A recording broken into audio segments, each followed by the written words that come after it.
Ուսից եք խոսում, կանխելու ենք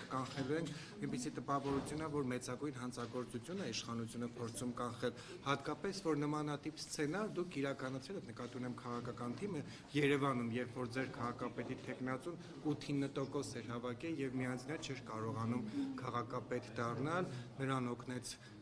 Հանրապետություն կուսակցությունը, հանրային ձայնից եղան ավականիներ. Հետևաբար, ինչ խնդիր կա, եթե օրինակ ընտրական պրոցես է, որի ժամանակ կարող ընդդիմադիրները միավորվեն եւ այլն, ինչն եք ուզում կանխեք։ Նախ խնդրեի փաստական սխալներ չանել, քաղաքացիական պայմանագիրը Երևանում, եթե չեմ սխալվում, 33% էր հավաքել, ոչ թե 8-9%։ Երկրորդը Երևանում 9%։ Հարգելի գործընկերներ, ձեռեք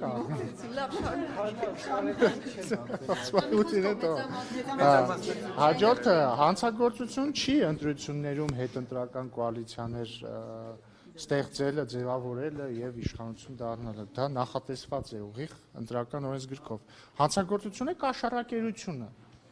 Սա մեկ, երկրորդը ոչ անպայման է, որ ամեն ինչ, որ հանցագործություն չի, լավ բան լինի։ Հիմա մենք համարում ենք, որ Քոչարյանի եւ երկու օլիգարխների իշխանության գալը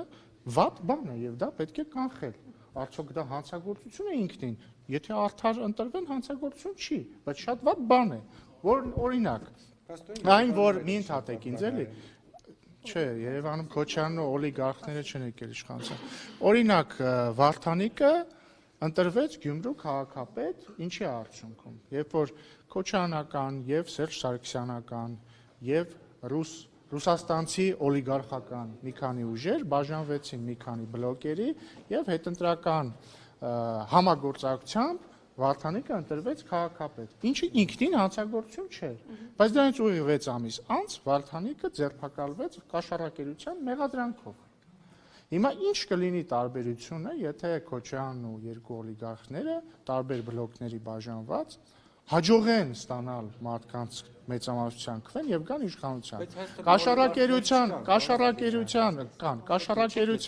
կաշառակերության մեղադրանքով ոչ ոք չի ձերբակալվի, որովհետեւ ինչպես իրենց իշխանության տարիներին, այդպես էլ այդ ժամանակ իրենք չեն թողնի, որպեսզի իրավապահները անեն իրենց գործը։ Եվ հետևաբար ինչպես է պետք կանխել այս սցենարի իրագործումը։ Մարդիկ Քոչարյանին եւ երկու օլիգարխներին պիտի տան 0 քվե, որովհետեւ Քոչարյանն ու օլիգարխները մենք տեսել ենք ինչպիսի իշխանություն են եւ ես կարծում եմ մենք չենք ուզում նման իշխանության կրկնել։ Հիմա խնդրում եմ ներողություն, հարգելիներ, ես ձեր համար եմ, բայց թողնեք մի հատ։ Հիմա չէ ներողություն, հիմա խնդրում եմ հերթով հարցնել։ Սենք այս ժողովրդավար ենք, հաջորդ հարցը։ Կամքի վրա եք գործում, Ինչ? Ասում եք ժողովրդի կամքի վրա եք փաստորեն ազդում, ասում եք զրոզային։ Սիրելի լրագրողներ, ինձ թվում է հարցերը մեկ-մեկ պետք է մնան ոչ աբսուրդային ժանրում։ Ես քաղաքական գործիչ եմ եւ կոչ եմ անում մեր քաղաքական հակառակորդներին քվե չտալ։ Ինչ աշխատում ես ժողովրդավար չեմ։ Հա, բան 37 թիվն է, բան եմ անում, սպառնում եմ, հա, ձեռը Եթե քվե տան, ինչ եք անելու։ Եթե քվե տան, ուրեմն դա ժողովրդի ընտրությունն է, բայց ես չեմ կարծում, որ ժողովուրդը պիտի, բայց ես չեմ, երբ որ ես ասում եմ թույլ չենք տալու, ես նկատի ունեմ, մենք եւ ժողովուրդը մեր քվեով թույլ չենք տալու, որպեսզի Քոչարյանը երկու օլիգարխները դու հիմա դա եղել է, ինչը հիմա դուք ինձ մեղադրում եք, որ մարդիկ ընտրել են այս կամ այն կուսակցությունը։ Եվ շատ լավ, եւ մենք հարգում ենք մարդկանց ընտրությունը։ Բայց մենք չենք հարգում օլիգարխատը, առանձնապես չենք հարգում պարոն Քոչարյանի ներողություն իհարկե խնդրում եմ։ Պարոն Ռուբինյան, չվիրավորվեք դրանից։ Ձեզ պատկերացնում եք դիմադիր խմբակցության պատգամավոր։ Մենք կարծում ենք, որ մենք նպատակաուղղված ենք, որպեսզի 26 թվականի ընտրություններից հետո ունենանք սահմանադրական մեծամասնություն։ Եվ նաև պատկերացնում ենք, որ Ռոբերտ Քոչարյանը եւ երկու օլիգարխները եւ ընդհանրապես բոլոր օլիգարխները պետք է մեր թիմում օլիգարխ կա, պետք է բոլոր օլիգարխները դուրս մղվեն քաղաքական դաշտից։ Դուք չլինեք իշխանություն, դուք ձեզ պատկերացնում եք ընդդիմադիր պատգամավոր։ Ինձ թվում է ձեր հարցը կներեք իհարկե, բայց տավտոլոգիա է, բարձր որ եթե մի ուժ իշխանություն չի, ուրեմն ընդդիմություն։ Ներողություն, մի րոպե էլի ժողովուրդ ջան։ Պարոն Ռուբինյան, տեսեք օլիգարխի դասական ձևակերպումն է, որ մարդը, որը բիզնեսմեն է, մեծ լծակներ ունի տնտեսության վրա, նաև կարողանում եք քաղաքականության վրա որոշումներ կայացնել եւ ըստ այդմ եթե տնտեսությունն ու բիզնեսն ու քաղաքականությունը իր հետ փոխկապակցված են տվյալ անձի որոշումները ազդեցություն ունեն, նա է օլիգարխ։ Հիմա եթե դուք օրինակ այս բացատրությանը չեք հավատում, նաև Նիկոլ Փաշինյանի ասածներին չեք հավատում, որ 2018-19 թվականներին ասում էր, որ Հայաստանում օլիգարխներ չկան։ Հիմա որ ասում եք Քոչարյանին եւ երկու օլիգարխներին թույլ չենք տալու գալ, ինչ օլիգարխ նկատի ունեք։ Գագիկ Ծառուկյանը գործարար է, որը ուզում է ազդեցություն ունենալ քաղաքականության վրա։ Կուսակցության ղեկավար է։ Սամվել Կարապետյանը ռուսաստանցի գործարար է, որը ստեղծել է կուսակցություն, դարձել է դրա ղեկավար եւ փորձում է ազդեցություն ունենալ Հայաստանի քաղաքական դաշտի վրա։ Դրանք եւ սա օլիգարխիկ դասական սահմանում է։ Հիմա մենք կարող ենք, չգիտեմ, լեզվաբանական բանավեճ ունենալ, բայց ես վստահ եմ, որ բոլորը հասկանում են ինչ է նշանակում օլիգարխ եւ բոլորը հասկանում են, որ օլիգարխները չպիտի եւ կամ լավ չի լինի, որ հասնեն իշխանության։ Ռուբինյան, դուք մի տեսակ քիչ բան ձևակերպ, Կիկոսի մահ չեք սարքում, դեռ որևէ ուժ չի հայտարարել մյուսի հետ դաշինք կազմելու, կոալիցիա կազմելու, մի րոպե ավարտեմ։ Չէ, բայց միական դուք ինձ ընդհատում եք, ես ձեզ եմ ընդհատում, չէ, որտեղ ձեր միտքը հասկանալի է։ Այդպես չի հայտարարել են եւ Ռոբերտ Նիվարյան, որը դուք եք ներկայացնում, պարոն Ռուբինյան, դա համագործակցության մասին դրանց շուրջ հայտարարություն չկա։ Սիրելի շողի, կա ասում։ Լավ, ասեք։ Կա, որովհետեւ Ռոբերտ Քոչարյանը հայտարարել է, որ պետք է ընտրությունների գնալ մի քանի բլոկով եւ համագործակցությամբ վերացնել այս իշխանությունը։ Ռոբերտ Քոչարյանի թիմակից եւ Ծառուկյանի մոտ գործուղված Անդրանիկ Թևանյանը հայտարարել է, որ իրենց ուզածը Գյումրիի երկրորդ սցենարն է։ Ռուսաստանցի օլիգարխ Սամվել Կարապետյանի զարմիկը հմեկի եթերում հայտարարել է, որ իրենց ուզածը Գյումրիի սցենարի կրկնությունն է, այս բոլորը կարող են գնալ, չալարել, գտնել, տեսնել, բառացի, դրանք արված են։ Եվ հետևաբար ակնհայտ է, որ իրենց նպատակը դա է։ Ինչ վերաբերվում է Կիկոսի մահի մասին չի հարցը։ Կիկոսի մահի մասին չի հարցը։ Ես ընդամենը ասում եմ հետևյալը, մենք ասում ենք ընդամենը հետևյալը։ 2026 թվականի հունիսի 7-ին լինելու է ընտրությունը բարեբախտաբար կամ ցավոք, հետևյալի վերաբերյալ։ Իրենք քվե են տալիս գործող իշխանությանը մարդիկ,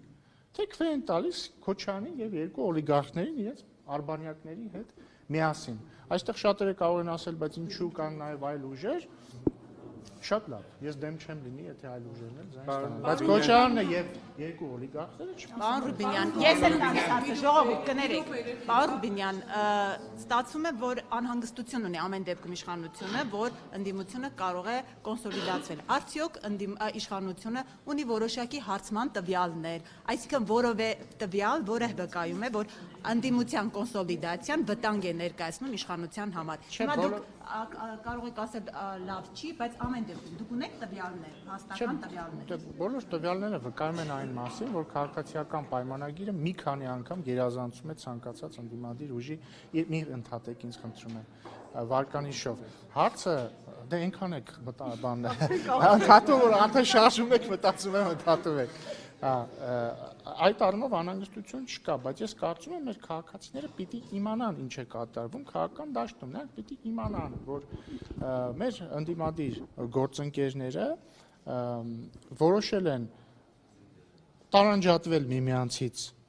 կեղծ կերպով, օրինակ մի ուժից մյուս ուժ մարդ են գործում, օրինակ, չգիտեմ, Վարդևանյան Արամը սկզբից Քոչարյանի ուժի падգամավորներ եւ Քոչարյանի փաստաբաններ, հիմա ռուսաստանցի օլիգարխի փաստաբանն է եւ նրա թիմի ներկայացուցիչ։ Թևանյան Անդրանիկը սկզբից Քոչարյանի թիմի падգամավոր էր, հիմա Ծառուկյանի մոտ է, այսինքն սրանք բայց մի վարքյան արա սիրելի գործընկերներ, խնդրում եմ ես ձեզ, էլի, եկեք պայմանավորվենք։ Ես խոսում եմ, դուք չեք ընդհատում, դուք հարց եք տալիս, ես չեմ ընդհատում։ Ես իրոք հոգնել եմ, էլի, ես ամեն ինչից։ Անկեղծ ասած, այս ամեն ինչ ես հոգնել եմ։ Բայց հայտնի է, որ դուք էլ վարկանիշ չունեք բարձր։ Որտեղից է հայտնի։ Տարբեր հարցումներ անձն որ հարցում է, այդ ոնց անձն աչքով է երևում։ Չէ, դա երևում է։ Չի երևում։ Դա տեսնում։ Լրագրողները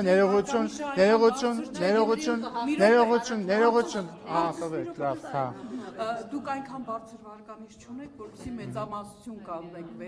միայնակ։ Ո՞վ է դա ասում։ Ում հետ եք դուք համագործակցում։ Դե ձեր հարցը կներեք, բայց Այդտեղ չեք այրում կամուրջները։ Ձեր հարցը կներեք, բայց շատ տարօրինակ էր եւ ոչ պրոֆեսիոնալ, որովհետեւ ես հիշում եմ 2021 թվականի ընտրություններից առաջ էլ նույն լրագրողները գալիս ասում էին դուք վարկանիշ չունեք, ընտրություններում պարտվելու եք, արդյունքը բոլորը տեսակ, բայց մի վարքյան թողեք ավարտեն էլ։ Երկրորդն էլ ասացիք, ինչ ասացիք, չենք այրում կամուրջը, Քոչարյանի հետ կամուրջ չկա, Քոչարյանի հետ բոլոր հայ ժողովուրդը, ես կարծում եմ Հայաստանի ժողովուրդը Ես կարծում եմ 2026 թվականի հունիսի 7-ին պետք է Հայաստանի ժողովուրդը այրի բոլոր կամուրջները Քոչարյանի եւ ռուսաստանցի օլիգարխի հետ, մնացած օլիգարխների հետ, որպեսզի վերջապես ազգային ժողովը նորմալ քաղաքական բանավեճերի տեղ դառնա, ոչ թե որ գան դավաճան, այսինչ դավաճան, այսինչ այդ ամեն ինչը ավարտի։ Նաեւ կարծում եմ, որ մեր մամուլը պետք է վերջապես այրի կամուրջները Քոչարյանի, Սերժ Սարգսյանի փեսու, չգիտեմ, այնտեղ տարբեր օլիգարխների հետ եւ վերջապես ստանա նորմալ, անկախ ֆինանսավորում, պետք է մամուլը հրապարակի իր ֆինանսական աղբյուրները, մի բանավիճակի հետ, ես հարց ունեմ, ձևակերպեք ձեր հարցը։ Կամուրջները, բա ինչի չեք այրում եւ Քոչարյանի պատկանող ընկերությունները տենդերներին մասնակցում եւ շահում, ինչի չեք այրել։ Չհասկացա, ինչ կապ ունի մեկը մյուսի հետ։ Հայաստանը ազատ երկիր է, Հայաստանը ազատ երկիր է եւ ցանկացած տնտեսվարող կարող է Հայաստանի օրենքների շրջանակներում վարել իր տնտեսական գործունեությունը եւ մենք երբեք էլ չենք թաքցել, որ մենք քաղաքական դրդապատճառներից ելնելով որևէ բիզնեսի չենք նեղություն տալիս, շնորհակալ եմ դա հաստատելու համար։ Երեք որոշ փաստաբաններ նշեցին, որ սպառնացել եք հոգեվորականին, իսկ ուր է խոսքի ազատությունը այդ դեպքում։ Այդ մարդիկ փաստաբաններ չեն, նրանք քաղաքական գործիչներ են եւ ես համաձայն չեմ նրանց դիտարկումների հետ։ Ինչով է արտահայտվել իմ սպառնալը։ Օրինակ քաղաքական իշխանության ներկայացուցիչը, թողեք հարցամ, քաղաքական իշխանության ներկայացուցիչը գնում է եկեղեցի եւ հարցերը փորձում պարզել քահանայի հետ իր տեսակետը հայտնելու։ Ես քահանային տեսակետ հայտնելու համար ոչինչ չեմ ասել, ես ասել եմ, որ որևէ քահանա եւ շարունակում եմ ասել, որ որևէ քահանա իրավունք չունի եկեղեցում մարդուն խտրականության ենթարկել պայմանավորված վերջինիս քաղաքական հայացքներով կամ կուսակցական պատկանելությամբ եւ Հայաստանի Հանրապետությունում բոլորը դեպ ոչ միայն քահանաները ցանկացած ոլորտում, որը չի ենթադրում քաղաքական հայեցողություն պարտավոր են խտրականության չենթարկել մարդկանց եւ բոլոր քահանաները պիտի հիշեն, որ իրենք ծառայում են եկեղեցում ժողովրդին, ոչ թե Քոչարյանի եւ օլիգարխների շտաբում, Քոչարյանին եւ օլիգարխներին։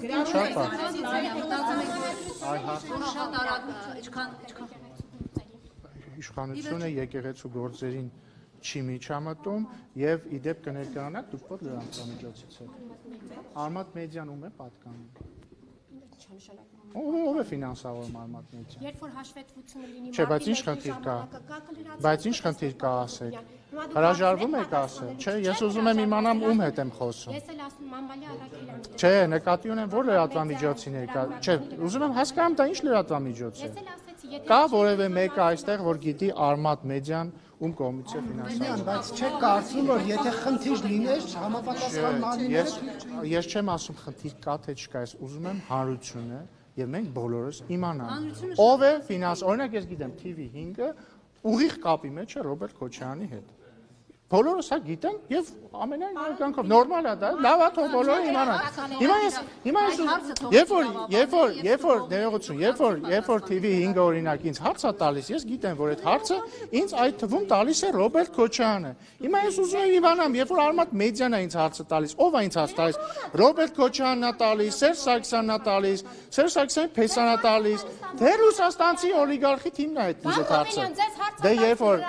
խնդրում եմ մի գոռացեք, խնդրում եմ մի բղավեք ինձ վրա, էլի։ Խնդրում եմ մի բղավեք ինձ վրա։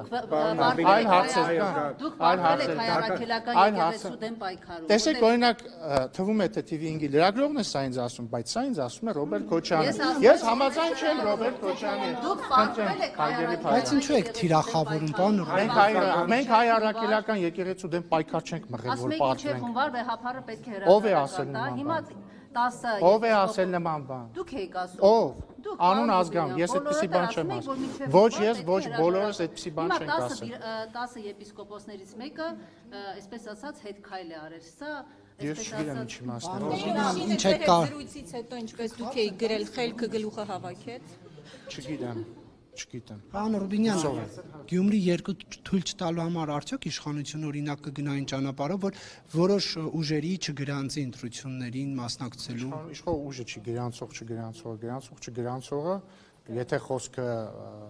ընտրությունների մասին է, կենտրոնական ընտրական հանձնաժողովն է, կենտրոնական ընտրական հանձնաժողովն էլ իր որոշումները կայացնում է ըստ ընթացակարգերի։ Չգիտեմ, չեմ կարող ասել ինչի մասն է խոսքը։ Եթե որևէ կուսակցություն եւ որևէ տեխնացու ոչ մի հակաօրինական բան չի արել եւ համապատասխանում է բոլոր չափանիշներին, ինչու չպիտի գրանցվի։ Հիմա ասում այդպեսի կուսակցություն եք, որ Ինչ։ մենք բարձր ցուցանիշ ունենք, 50-ից ավել ձայն են գրավելու, այնուամենայնիվ անհանգստություններ ունեք, որ ընդդիմության համախմբումը կարող է իսկապես վճռորոշ լինել եւ դուք մեծամասնություն ես ԿՊ-ից շատերն են այս հարցով անընդհատ լայվեր մտնում, բարձրաձայնում, որ ժողովուրդ ջան, ասեք, ուզում են համախմբվել։ Եթե հարգելի լրագրողներ, հարգելի լրագրող, ախր լավ մի քիչ հարցը կարճ, հա, բայց շատ երկար եք ձևակերպում, կեսը ելույթ է ատել։ Բայց մի վարքյան թողեք էլի։ Հարգելի սիրելի լրագրողներ եւ գործընկերներ, ես հասկանում եմ իհարկե, որ ձեր լրատվական քաղաքականությունը ենթադրում է զուգահեռ երկու թեզի առաջ մղում։ Թեզ համար 1 ԿՊ-ն դիկտատորական եւ հանցագործ ուժ է, որը վախի մեջ է պահում բոլորին, սպառնում է բոլորին, ծեծում է բոլորին եւ այլն, եւ զուգահեռ նարատիվ համար 2 ԿՊ-ն խոճապի մեջ է, բոլորը ճամփրուկները հավաքում են։ Կհամաձայնեք, որ նախ դրանք իրարից այդքան էլ չեն համապատասխանում, որտեվ եթե 37 թիվն է, այդ ոնց է ԿՊ-ն խոճապի մեջ։ Բայց իրականում երկու թեզերն էլ կատարապես սխալ են, որովհետեւ ոչ 37 թիվն է, ոչ էլ ԿՊ-ն խոճապի մեջ է։ Մենք մոտենում ենք ընտրությունների, մարդիկ նայում են, տեսնում են, պետք է դիտարկեն քաղաքական ուժերին, պետք է դիտարկեն իրենց ծրագրերը, պետք է դիտարկեն տեխնացուներին։ Հիմա կամ էլ անհանգստություն։ Հիմա քաղաքացիական պայմանագիրը ներկայացնում է իր տեսլական ապագայի վերաբերյալ ընդդիմադիր ուժերը իրենց։ Ես որպես քաղաքացիական պայմանագրի ներկայացուցիչ պնդում եմ, որ Քոչյանի եւ երկու օլիգարխների ընտրությունը եւ իշխանության գալը նշանակում է կոռուպցիայի վերադարձ, նշանակում է խաղաղության, այսպես ասենք, առնվազն մեծագույն ռիսկի տակ լինել։ Ինչու եմ ես նաև պնդում, որ Գյումրի երկրորդ սցենարը վատ սցենար է։ Օրինակ ես տեսել եմ քաղաքական գործիչներ, լրագրողներ, խմբագիրներ, ասենց իրանց միամիտ տեղ դրած ասում են, բայց ինչ վատ բան կա Գյումրի երկրորդ սցենարի մեջ։ Դե առնվազն մի հատ վատ բան կա, չէ՞ որ ընտրված քաղաքապետը կաշառակերության մեղադրանքով։ Ես շատ անգիստ եմ, երբ որ քաղաքապետերը կաշառակերության մեղադրանքով ձերբակալվում են։ Ես ընդհանրապես մի վարքյան էլի, ներողություն էլի, մի վարքյան։ Ես շատ անհանգստացած եմ, երբ որ որևէ մեկը կաշառակերության այդ ռեպլիկի փոխանակ կողքից ռեպլիկա արեք, ասեց, մեզ ֆինանսավորում է, էս ինչ է։ Հա։ Բայց ինչ անշակում ոչ մեկ։ Դե խնդրում եմ հիմա ասեք։ Ինչ ասեմ։ Ո՞վ է ֆինանսավորում։ Ես էլ ասում եմ հաշվետվություն, ես չգիտեմ, ես հաշվապատ։ Բայց չգիտեք ում համար եք աշխատում դուք։ Ես աշխատում եմ լրագրող։ Կարող է բարձվի ինչ որ, կարող է բարձվի։ Մեկի համար եք աշխատում։ Չէ, նկատի ունեմ դու չգիտեք ում մոտ եք աշխատում, հիմա կարող է բարձվի, կարող է չար ուժեր են ֆինանսավորում ձեր լրատվամիջոցը։ Պարոն Ռուբինյան, ով է ֆինանսավորում, խնդրում եմ ասել։ Լավ, պարոն Ռուբինյան։ Դե չգիտեք, ուրեմն եթե բայց միտքը սկիսատ մնաց, խնդրում եմ մի բղավեք, էլի ինձ։ Խնդրում եմ մի բղավեք ինձ վրա։ Ձեզ վրա չեմ վրա։ Երբ որ մարտին հաշվետվություն կա, մեր մեդիան նոր է։ Իմ ուղղությամբ բղավեք, էլի խնդրում եմ։ Չէ, եթե դուք եք հացված խնդրում եմ, էլի, ցածր, ավելի ցածր, խնդրում Երբ որ եմ։ մարտին հաշվետվությունների ժամանակը կգա լրացնելու, կնայեք մեր մեդիան չի լրացնի, այդ ժամանակ այդ Շատ լավ, հաշվետվությունները լավ որ ձեզ, լավ որ ձեզ։ Խնդրում եմ նա թողեք, մի խանգարեք, հա։ Մի խանգարեք, հա, մի խանգարեք։ Հա, բայց միտքս ախր կիսատ մնաց էլի։ Ես շատ անհանգստացած եմ, երբ որ քաղաքական գործիչներ, պաշտոնյաներ ձերբակալվում են կաշառակերության մեղադրանքով, որովհետև ես կարծում եմ, որ կաշառակերությունը վատ բան է։ Դե համար լավ կլիներ, որ բոլոր նրանք, ովքեր ասում են, բայց ինչ վատ բան կա, հասկանան, որ վատ բանը կաշառակերությունն է։ Բացի դրանից Ինչ կաշառակել։ Բայց ես խնդիր չունեմ ընդդիմությունը, եթե կարողանա թող միավորվի, ինձ ինչ դրանից։ Դուք կենտրոնացել եք Էջմիածնի քաղաքապետը կաշառքի համար հիմա դատվում է։ Բա մենք կենտրոնացել ենք նրա վրա, որ Քոչյանն երկու օլիգարխները չպիտի գան իշխանության, որպեսզի մեր երկիրը չվերածեն թալանի բույնի, ինչ կա ստեղ չհասկանալու։ Վերջին հարցը խնդրում եմ։ Շապատի ձեր թիմակից է հիմա կաշառքի համար հակակոռուպցիոն Դիանա Գասպարյանի։ Հիմա մարդիկ ասեն, որ քաղաքացիական պայմանագիրն էլ հանցանքանի եթե իշխանության գա։ Այսինքն նույն կոռուպցիոն գործերը։ Լսեք, երբ որ քաղաքացիական պայմանագրի որևէ անդամ, չգիտեմ, կասկածվում է կամ հետապնդում է կոռուպցիայի համար, դա վկայում է նրա մասին, որ կրկին քաղաքացիական պայմանագիրը ստեղ մի վարքյան, հա, մենք երբեք էլ չենք, մեր իշխանության օրոք, մեր իշխանության ներկայացուցիչ նախարարը ձերբակալվել, մի վարքյան, նախարարը ձերբակալվել, դատապարտվել, այլ նախարարներ քրեական հետապնդման տակ են, փոխնախարարը ձերբակալվել, քաղաքաշինության կոմիտեի նախագահը ձերբակալվել, падգամավոր կա, որի խոսքը արդեն նախքին ներկայացուցիչի մասին է։ Եթե դուք ասում եք մերժելի է կոռուպցիա, հիմա նույն մեթոդով մարդիկ ասեն, այս թիմում էլ եղել են քաղաքապետ, փոխքաղաքապետ, падգամավոր։ Բայց մարդիկ տեսնում են, չէ՞, որ մեր իշխանության օրոք, ովքեր որ ազնիվ են, շարունակում են աշխատել, ովքեր որ ազնիվ չեն։ Մեկ ասել այնտեղ կմնան։ Լսեք, էլի ինչ եմ ասում։ Ովքեր որ ենթադրյալ հանցանք են գործել, իրենք հետապնդվում են։ Ինչ վերաբերում է Քոչյանի եւ երկու օլիգարխների իշխանության տարիներին, իսկ ես ձեզ ուզում եմ հիշեցնել, որ Քոչյանն ու երկու օլիգարխները իրար հետ երկար տարիներ իշխանության են կիսել, մասնավորապես երբ որ օրինակ Քոչյանը նախագահ էր, Ծառուկյանը իշխանամետ ֆրակցիայի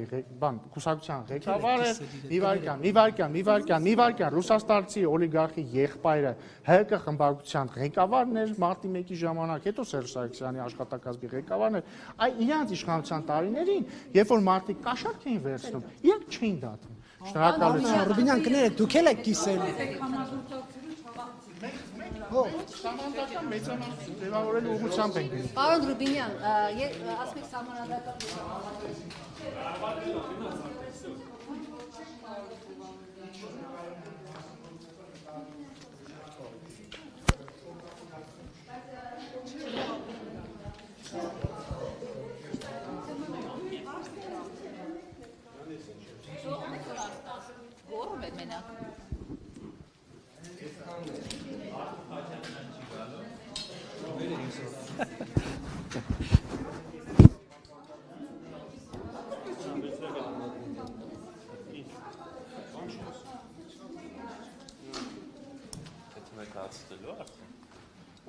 Վաստակեցիք